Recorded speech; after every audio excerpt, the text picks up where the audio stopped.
Hi, Cheryl Matthews here. Hey, one of the most important things to know about public speaking fear is that there are two phases to fear, first fear and second fear. And first fear, you can't control. Second fear, you can control. And a lot of people who get stuck with public speaking fear feel like that they cannot control the fear, that the fear is controlling them. And so kind of breaking it down into two parts and understanding that there is this first phase of fear that happens and you can't control it. It's going to happen. There's going to be some adrenaline that gets released into your body.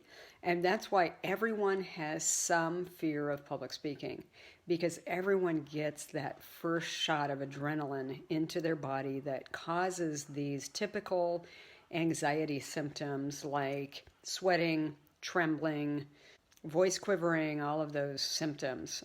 So once you know that you're going to get a shot of adrenaline, you're going to get that first fear, and that's natural and that you should expect it and that everybody gets that. Then second fear is actually where you're adding fearful thoughts on top of first fear. And so you're thinking things like, I'm going to make a fool of myself. What if I trip? Or what if I start trembling and people can notice that I'm nervous? What if I'm not just completely poised and perfect? That'll be horrible. And so all of those kind of thoughts, what if thoughts, that's horrible, that's awful, I can't stand that, I can't accept that, that's bad. You want to start becoming aware of those thoughts and making sure that you're not adding that second fear on top of the first fear. If you can go into the public speaking situation expecting first fear and saying, okay, I'm going to get a little blip, I'm going to get a little bit of adrenaline, but I can function with that level of adrenaline. And the key thing for me is to not start adding that second fear. Now, one of the tricks that your brain plays when you have public speaking fear is that you actually perceive the audience and their possible negative judgment of you as a threat. And that's actually what causes first fear, and everybody has that. But in addition to that, people with public speaking fear also, their brains start interpreting the symptoms themselves as a threat. And so whenever their heart starts beating faster, or they start sweating, or they start trembling, or any of those symptoms, typical fear symptoms, whenever they start sensing that there's even a little bit of that starting, then all of a sudden, that's when second fear starts piling on. And it's like, oh no, my goodness, these fear symptoms are starting. Something's wrong, something's bad. I shouldn't be feeling any fear at all.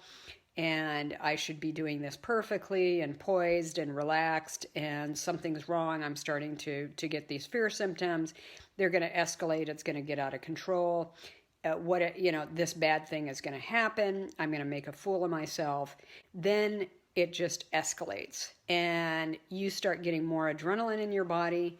And then you go, oh my goodness, now I've got even more adrenaline in my body. Now I'm really afraid. And then of course that thought creates more adrenaline in your body, which then creates more fearful thoughts.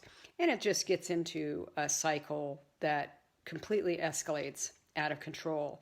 And then you want to run out of the situation, escape it. So then it creates an embarrassing situation. Exactly what you were afraid of starts to happen. So how to get out of this trap, because it is a trap, and it is a self-perpetuating, escalating cycle of fear. And so how to start getting out of that trap is you have to start practicing, not public speaking per se, but start practicing how to manage the fear process. And the best way to do that is actually in a group of other people who share your fear, who have the same kind of experience where their fear is escalating, and you can be each other's audience and you can practice. And in that group, you would have a coach that, and I have a group where I do this coaching, is basically to help you at the beginning of the process say, hey, this is normal, that you're going to go into this process, you're going to expect the fear, this first fear. And the key thing is just to keep practicing not adding those fearful second fear thoughts.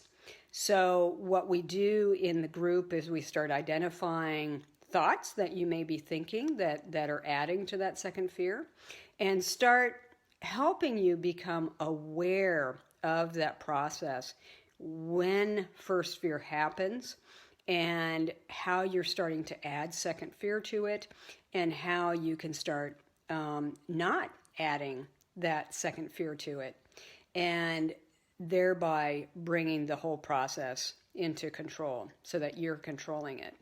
And really, it takes practice to do that. It takes being in a group and starting to change the way you're thinking about the process and the way you're reacting to it.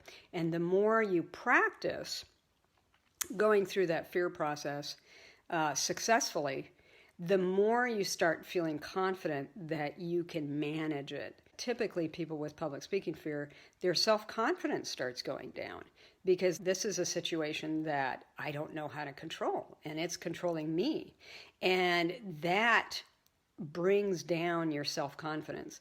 But once you're in a group like the one that I'm describing, you actually start sensing that, oh, I can control this, and this is where I can control it, and this is how I can control it, and here are some very simple techniques and coping strategies that I can use to start practicing this.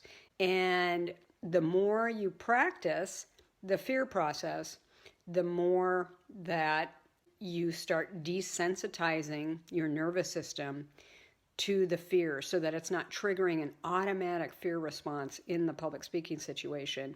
Now you can start triggering more of a relaxation response.